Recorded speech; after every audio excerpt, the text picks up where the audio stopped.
Does this relationship dynamic sound familiar to you? It's where one person in the relationship wants to vent, they want to talk about their problems, and the other person just immediately jumps to trying to solve their problems. And it usually leads to an argument or at least some frustration on both parts of it in this one. Now, usually it's the guy jumping to try and solve the problem. I know, because, I've been there and I still go there.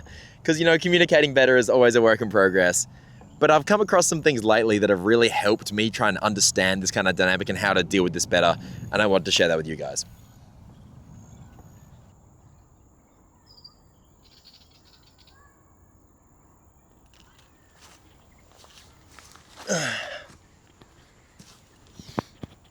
Now, from the masculine point of view, the venter here is not really being very logical, and they should try being more pragmatic.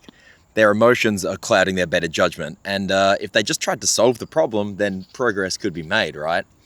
However, from the feminine side, the logical problem solver is not being emotionally intelligent. The feelings that their issues have brought up just don't feel resolved, and they want to feel understood before they're ready to try and solve the situation.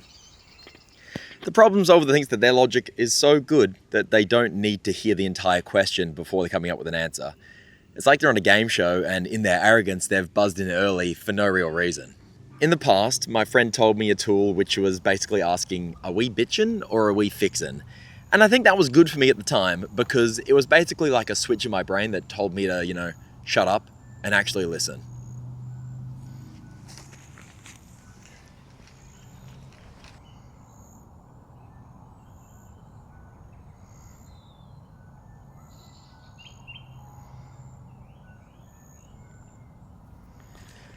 I think that this year my New Year's resolution is to listen more because I've found that listening is the best way that I can help people. Like, you can try and solve people's problems by telling them what to do, but people don't like getting told what to do. I don't like getting told what to do. But when you listen to them, you can act as a conduit for them to kind of pass their thoughts across.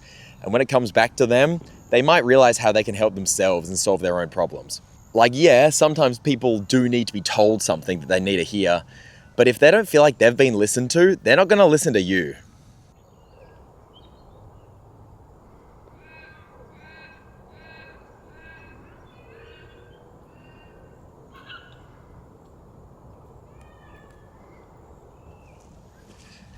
And when I say listen, I mean listen. But what do I mean by this? I guess consider the difference between the terms listening and hearing. I'll give you a second. Does this feel awkward? Does this feel weird, this silence that I'm giving you? Just take a second to assess, are you really listening to this video or are you just simply hearing it?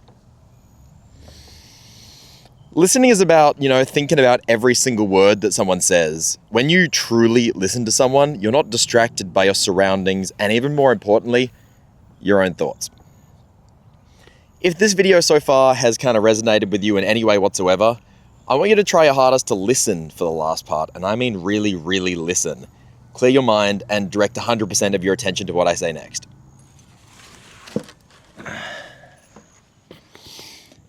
The venter versus the problem solver issue is caused probably because the problem solver is not actually listening.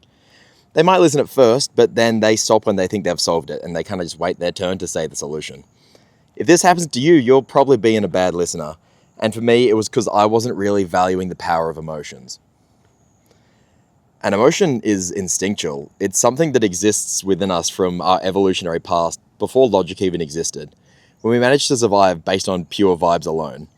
Every one of your ancestors, from humans to apes to reptiles to fish to bacteria, for over 3 billion years, has survived based on emotions, instincts, vibes.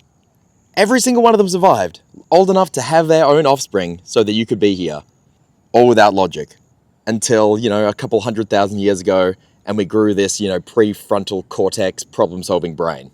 Yet despite this, the logical brain is arrogant, and it tells us not to listen to our emotions. But these feelings are there for a reason, and when someone wants you to listen to them, they're inviting you into their subconscious to try and work out why that monkey inside them feels a certain way about something. Like, why am I sad? Why did that thing make me angry when the person didn't really do anything wrong? And in that moment, logic is not what you need because emotions are not logical. There's something more primal, something even more powerful. Once you actually listen to someone and help them dig down to why they feel the emotions that they're feeling, now you know the entire question. Now you can buzz in. And if they feel understood, then they'll listen. It's not bitching versus fixing, it's bitching then fixing. They're part of the same process, and that process is listening. Beautiful things happen when you follow your intuition and just do what feels right instead of trying to logic everything all the time. We have a problem-solving brain for when we're on a task, evading predators, finding food, making a fire. But sometimes when you finish your jobs, you just need to try and listen to someone and remember to turn it off. Head versus heart, yin yang, two wolves inside you type shit. All right, that's all I got. I'd love if you left a comment. Let me know what you think. Thanks for watching as always. But this time, thanks for listening.